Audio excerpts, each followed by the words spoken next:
It's midday. Hello, welcome to JoyNews Today. My name is Kenneth Jesse. Coming up this afternoon, Vice President and flag bearer of the governing New Patriotic Party, Dr. Bawumia, rejects LGBTQ as Muslims across the globe celebrate Eid. Meanwhile, Muslim cleric urges Electoral Commission to ensure a peaceful build after the December polls. Look forward to some business, sports, and showbiz updates in this bulletin. Don't go anywhere.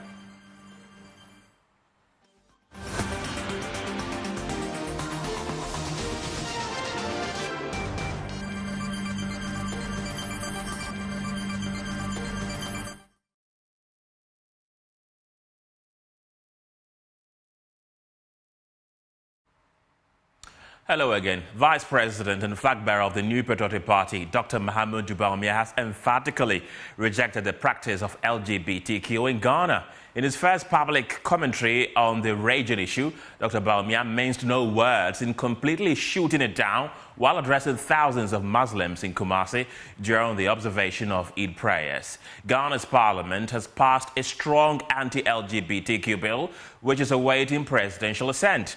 Now, President Kufuor has indicated his inability to sign the bill into law as its constitutionality is being questioned and challenged in Parliament by human rights activists. In his Eid address, Dr. Bawumia said he personally does not practice the LGBTQ or does not support the LGBTQ, and his belief is consistent with the stance of his religion, Islam, other religions, as well as the social and cultural norms of the country.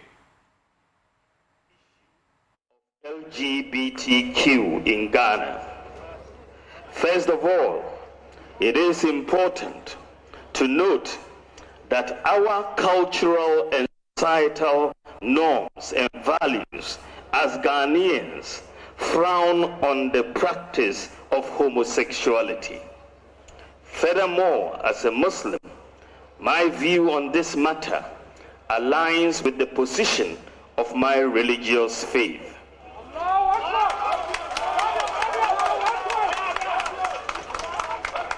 The Holy Quran is replete with verses frowning on LGBTQ acts, including same-sex marriages. My faith is, therefore, very strictly against the practice of homosexuality. Allahu Akbar. No ifs or buts, no shades of grey. Therefore, I personally cannot support that which my religion and indeed all major religions in Ghana, as well as our societal norms and values, clearly and unequivocally forbid. All the major religious traditions in Ghana, Christianity and Islam, are opposed to this practice. And I stand opposed to it now, and I will stand opposed to it as president, inshallah. Finally, my brothers and sisters, as the holy month of Ramadan leaves us, let us continue to uphold the good values of kindness, sacrifice, and forgiveness, which we demonstrated in the past 1 month. Our communities and our nation will continue to be a great place for us if we continue to be each other's keepers. That's NPP flag bearer Dr. Bawumia. Now, administrative officer to the Upper West Regional Chief Imam, Alhaji Yahya Dawood, is asking the Electoral Commission and other stakeholders to ensure a peaceful electoral process as Ghana gets ready for a major election later this year. He says all eyes are on the country and the onus lies on the election managers to be non-partisan and fair in the discharge of their duties. Rafiq Salam has more. Followers of the Orthodox Muslim faith and the Al-Sunnah wal Jamaat in the one municipality ended the 29-30-day Ramadan fasting on Tuesday, following the sighting of the moon in some few communities in the country, including Bulletin in the Wise district. Tens of thousands of Orthodox Muslims in the one municipality thronged in droves to the various venues where the 2 rakat open congregational prayer is to be performed. The Nasiri Bomi II Park had the largest gathering. Both the young and old, majority of whom gorgeously dressed in white apparel, were there in their numbers. The overlord of the Wala traditional area, Naf Hussein Sidi Pilipo IV, accompanied by litany of sub and divisional chiefs, were present, adding color, culture, tradition, and splendor to the occasion. Jami Imam Alhaji Yaya Ponjang led arguably the largest Muslim sect in the region for the prayers. Allahu Akbar. Assalamu alaikum wa rahmatullah. Assalamu alaikum wa rahmatullah. This year's Eid al-Fitr is held on the theme Peace before, during, and after the 2024 general election. Administrative officer to the Upper West Regional Chief Imam Alhaji Yaya Dauda urged members of the Muslim Ummah to see the election beyond partisan politics and also refrain from acts that will bring violence in the country. Perceiving the crucial nature of the upcoming general elections, it is a must-win contest, especially for the two major parties. We Muslim Ummah now reiterate and call, we give a clear call to every Muslim, because this is a collective responsibility of every Muslim Ummah. We should therefore see the election and place it above partisan politics. It is but a period of transition. Whoever Allah chooses for us will cooperate and forge ahead courageously. Alhaji Yaya Dauda also used the opportunity to call on the Electoral Commission, security agencies, and the media to discharge their duties in a nonpartisan, fair, and unbiased way so as to prevent dispute that may plunge the country into chaos. All eyes are looking up to some people. 1, Electoral Commission is easy. 2, the media. 3, the security agencies. We therefore pray that this will should execute their electioneering mandate objectively. They should be very, very prudent, so that at the end of it all, the outcome of the 2024 general election will be universally accepted, and there will be peace in Ghana, and will continue to enjoy the peace. The Upper West Regional Chief Imam's administrative officer, however, was not oblivious of the punishing high temperatures that they were subjected to during the one-month fasting period in the region. According to the Meteorological Agency, temperatures in the region rose as high to 45 degrees Celsius. We see the appearance or the heat of the sun as a blessing, because we will ask to believe that nothing good comes easy. It's because Almighty Allah wants to accept the Ramadan, that He wants us to toil and suffer for it. At the end of it all, Almighty Allah will shower us with abundant blessings. So Alhamdulillah, we now only pray that Almighty Allah should water it down a little so that we can continue worshiping. So it is a blessing. Members of the Al-Sunnah wa Jamaat also observed the yearly Eid prayers at the West Senior High Technical School football field. Reporting for JoyNews, Rafiq Salam. The Muslim fraternity here in Ghana is being led by some fantastic people. The Caleb Mensah has this photo story of some of these prominent faces who play pivotal roles here in Ghana.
Very beautiful pictures there. Now, the German ambassador to Ghana says it is in the best interest of all to ensure Ghana remains safe at all times. In a speech read on his behalf by the deputy head of mission to the country, he said, though countries in the Sahel region continue to be unstable, Ghana has maintained its stability. The deputy head of mission made this call at the commissioning of a vehicle maintenance workshop for the Ghana Immigration Service in Tamale. The maintenance workshop, with support from the German government, is to help the Immigration Service maintain its fleet of vehicles to enhance its work. Speaking at the commissioning, Mrs. Sevan Johnson said there are a host of problems in the Sahel regions, ranging from competition for scarce resources to terrorism. So they span from competition over very scarce resources, the need for increased state support for social services and development, tensions between migrating and local communities, chieftaincy conflicts, organized, including transporter crime, and last but not least, radical and extremist forces in the direct neighborhood, retreating also into Ghana. I don't want to paint a bleak picture on such a happy occasion, but I am sure that everyone here has realized how the focus of Germany and the EU also, including the member states and other international actors, has really shifted to the Sahel and as such also to the northern parts of Ghana. We and our international friends, we aim for the best future for this region.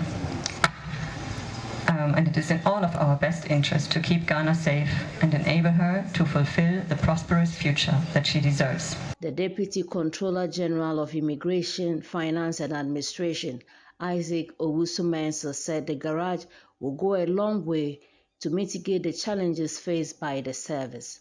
Today, we are very pleased to observe the successful completion of the construction of this facility, and I must emphasize that this will go a long way to mitigate the problem faced by the service in maintaining its fleet of vehicles and motorbikes that are deployed particularly to remote areas for operational activities, including security operations. Northern Regional Minister Shani Al-Hassan Shai will call for maintenance to increase its lifespan. Edifices that have been inaugurated with fanfare have been allowed to deteriorate few years after usage, all due to absence of operations and maintenance plans to ensure that they are regularly maintained. Against this background, I want to request the GIS to put up a robust operational and maintenance plan that would give this modern facility an everlasting lifespan.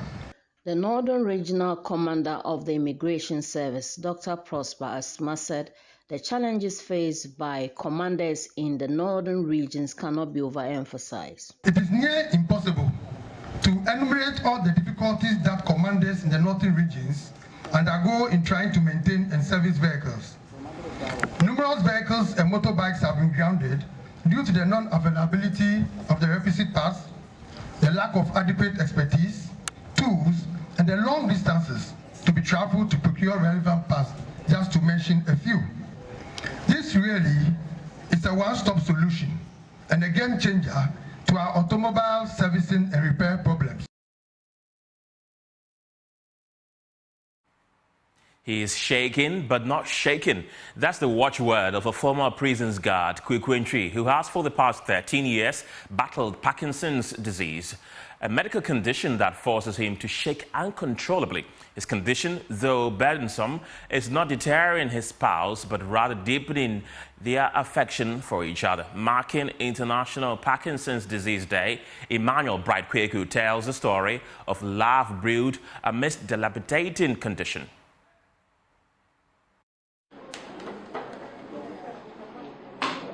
Uncontrollable tremors, slow movements, and speech changes are few of the symptoms 60-year-old Kweku Entry, not his real name, battles every day of his life. What started as a mild head shake aggravated into extreme physical shake of his entire body, especially his hands, which doctors later diagnosed as Parkinson's disease. Wife of Kweku Entry recounts the 13-year tale of her husband's ordeal.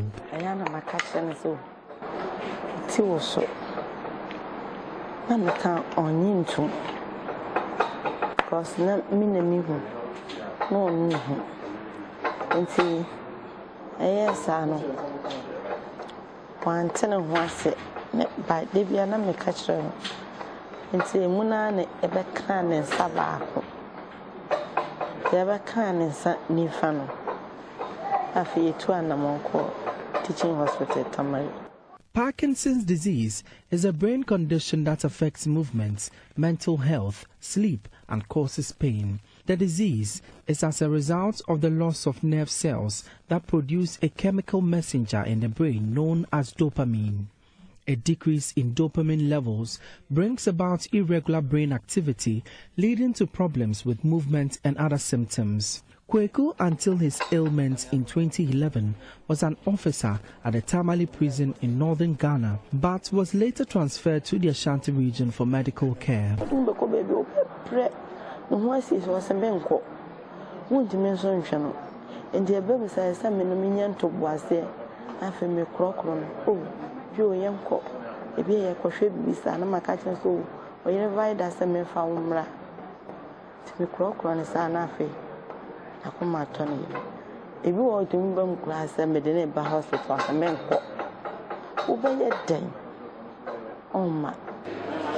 The symptoms of the disease are usually misdiagnosed, which make the disease difficult to manage when lately diagnosed.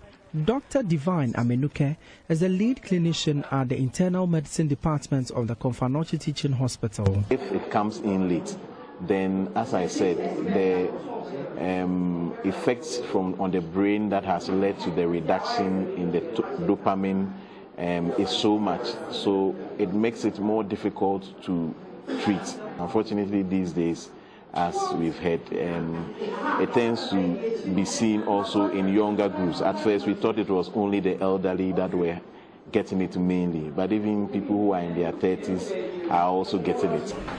The cause of the disease is unknown, but several factors appear to play a role. Specific genetic changes and environmental triggers, including organic poison, have been identified to increase the disease risk. The disease is the second most common neurological disorder globally and the fastest growing disease in Africa. In Ghana, Parkinson's form 12% of diseases reported at hospitals, with the country placing 70th on the Global Prevalence Index. The cost of medication for the disease is presenting heavy financial burden on patients.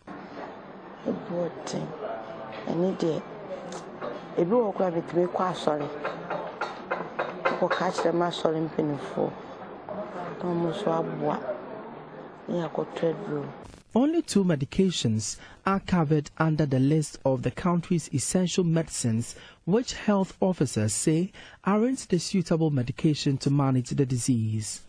Dr. Ishaq Ahmed Yusuf is a pharmacist at CAF. If you don't control the symptoms early, the disease progresses very fast, and the implications are that the conditions will progress with complications. If you have these medications, the tremors reduces, the rigidity, the slowness of movement.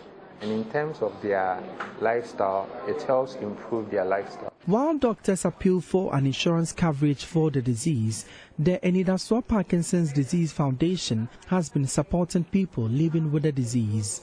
Dr. Vida Obese is the president of the foundation. Educating the public about the disease and letting them understand that is not the case.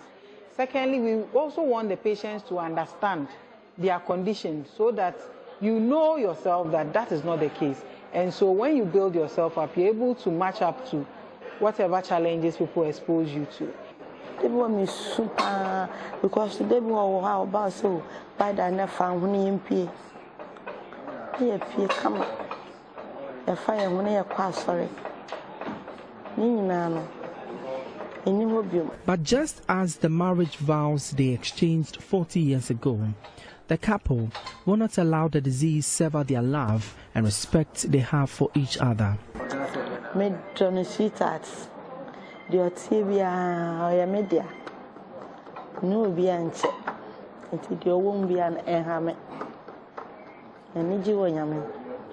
Kweku may be shaken, but his wife and himself are not shaken as they find solace in each other. For Joy News, my name is Emmanuel Bright Kweku.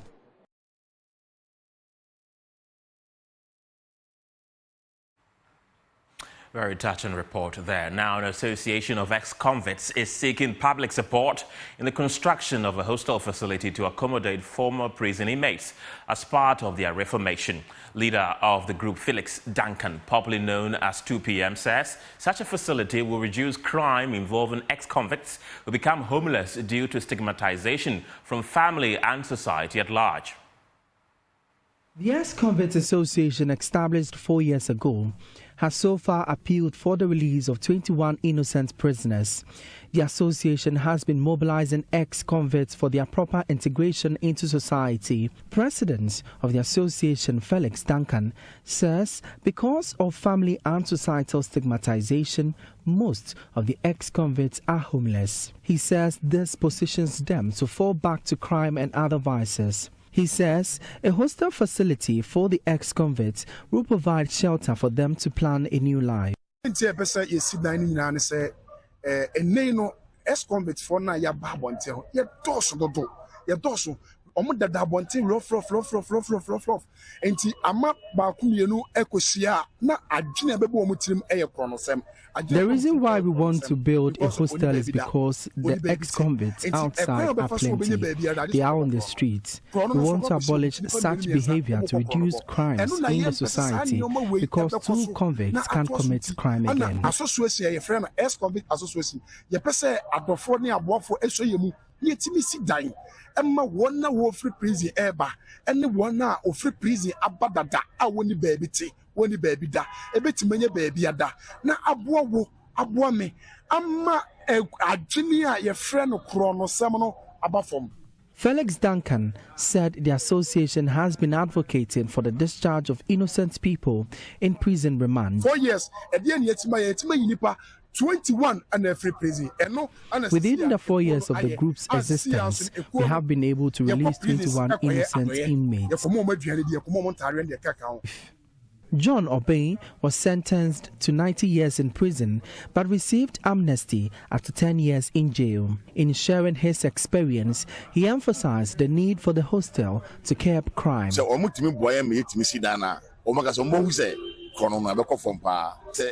If they support us to build the hostel, we will witness low crimes in the country.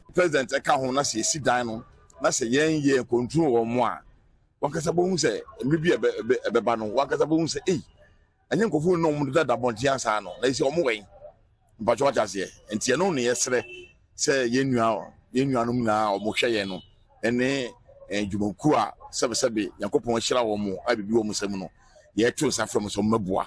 Joseph Obey's reports for Joy News. Up next is Tech Thursday with Emmanuel Kwesi Deborah. The mobile application, which has been developed under the Midday mHealth project, can operate with or without internet. It has 2 sections, a pad for ordinary Ghanaians and a place for medical personnel. The app would be used to gather data on disease symptoms, which will then be analyzed by medical personnel for swift intervention. To address language barriers, the app is equipped with language translation features. Beyond this, users can seek virtual consultation and emergency care, among others. Dr. Rosemary Usua-Mensah-Jinin is principal investigator of the project. That is going to disseminate health information. We are going to use the app as a means to collect data, analyze the data to do forecasting predictions so that we can avoid some of the outbreaks that come around, or we can take in proactive measures to deal with emerging health challenges.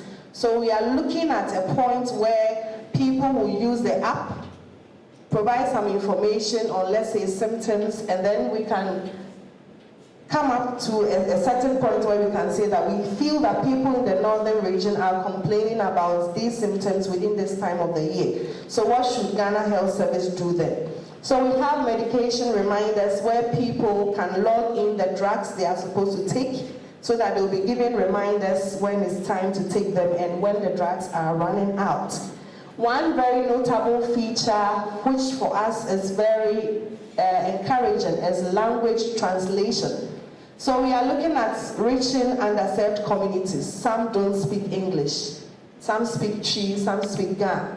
So we are finding innovative ways of bringing the app to the language of the ordinary Ghanaian. We have a number of languages that we have targeted, and as we go on, we are going to extend it so that we don't cut off majority of the population. Then health education and awareness. The app is constantly going to give us information, climate aware information, and other forms of information so that we can plan our lives accordingly. And then community forums and support groups. So people within a community can form a forum and chat, talk about things of interest and see the way forward.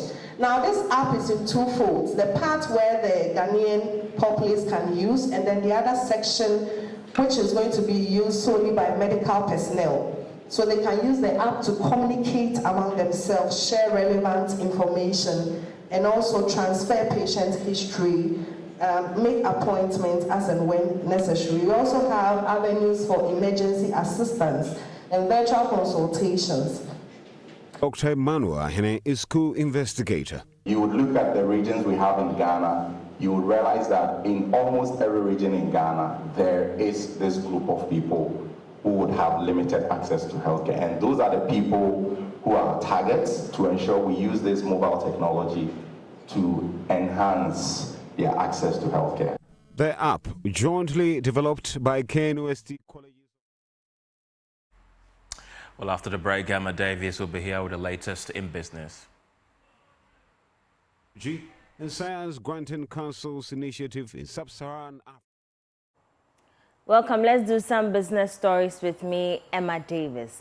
The Ghana Export-Import Bank is commemorating this year's Eid al-Fitr by promoting SMEs on its Eid Mat Tuesday market.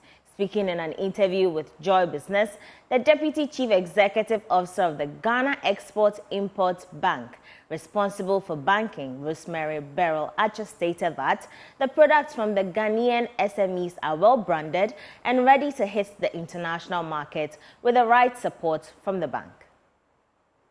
In honor of Eid al-Fitr, Ghana Export-Import Bank, GESIM, organized a special Eid Mat Tuesday market. This event aims to showcase various high-quality Ghanaian products at competitive prices. Speaking in an interview with Joy Business, the Deputy Chief Executive Officer of GESIM, responsible for banking, Rosemary Beryl Archer, indicated that Eid al-Fitr is a special celebration by Muslims worldwide, and as such, it must be celebrated with the very best and finest of Ghanaian products. To wish products globally.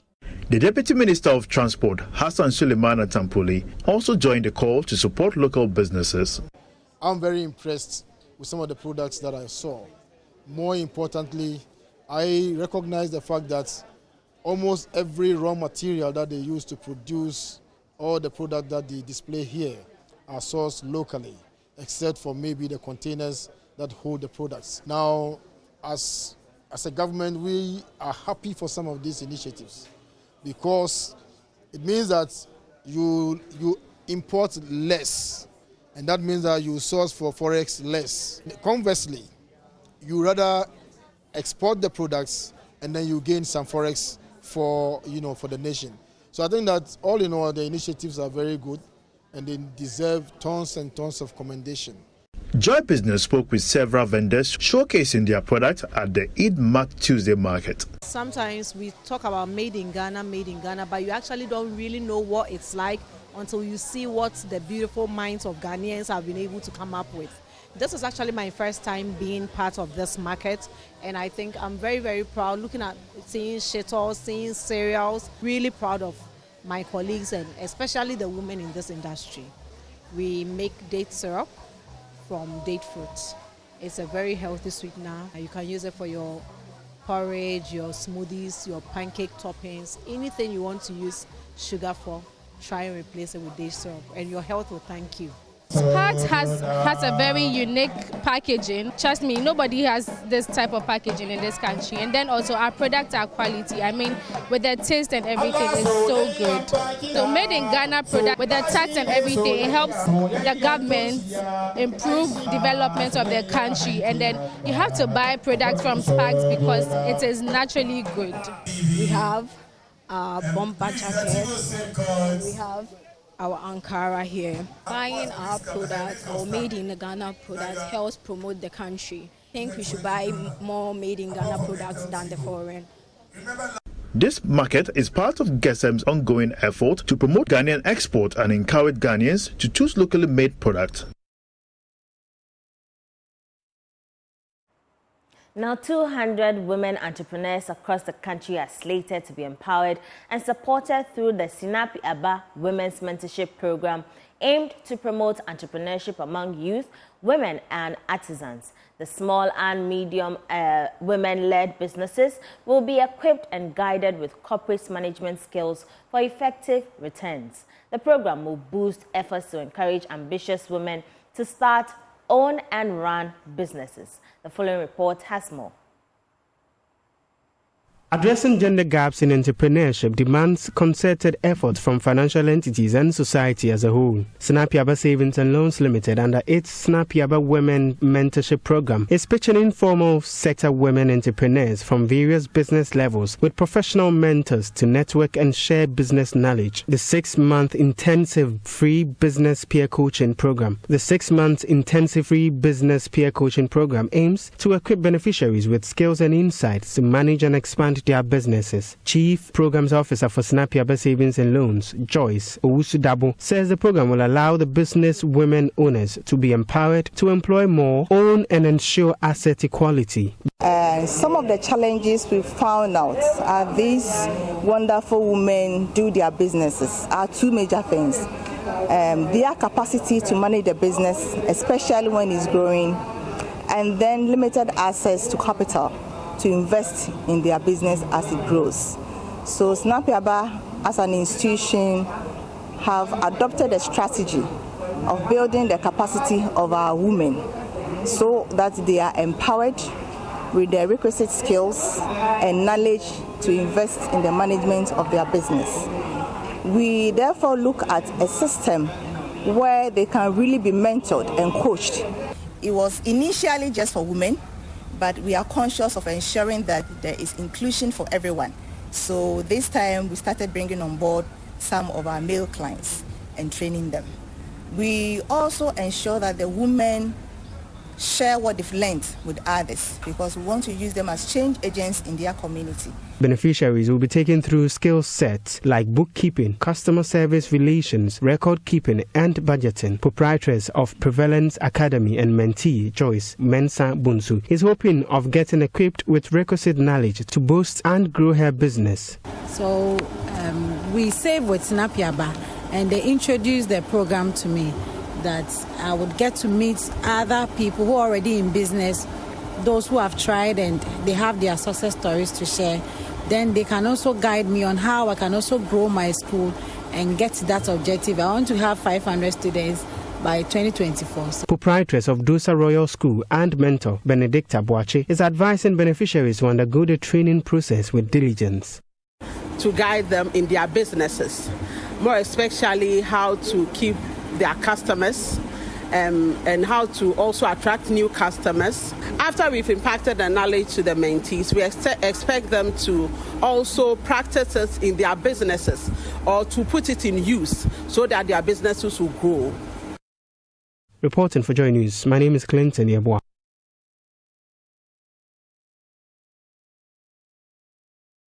That'll be all for the business segment with me, Emma Davis. For more business news, do log on to myjoyonline.com. JoyNews Today continues after the break. Please.